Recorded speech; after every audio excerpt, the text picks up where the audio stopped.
We're Solar for Schools, and we're partnering up with the National Grid to provide vital grant support to schools that need it the most.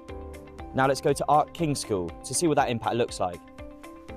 Yeah, we've gone solar. So we've had 120 solar panels recently installed on our roofs, and then today we've been working with Solar for Schools and National Grid, who've been delivering workshops for our children, so learning about kind of sustainable energy, but also learning about careers education as well in the future.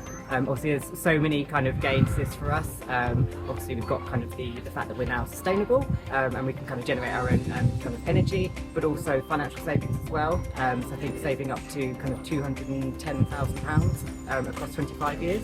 The spark starts now of them to be able to see practical careers that they can be doing that actually has an impact on society and on our lives in the future. It's just a kind of really nice thing to be part of. So a big part of what we want to do at National Grid is inspire young people into the green jobs and green skills of the future, and I know that's also a big part of Solar for Schools' ambition. So we've had students today talking about a whole different range of green jobs, things like engineering, environmentalists, meteorologists, lots of different careers, and trying to kind of inspire those opportunities for the students here today.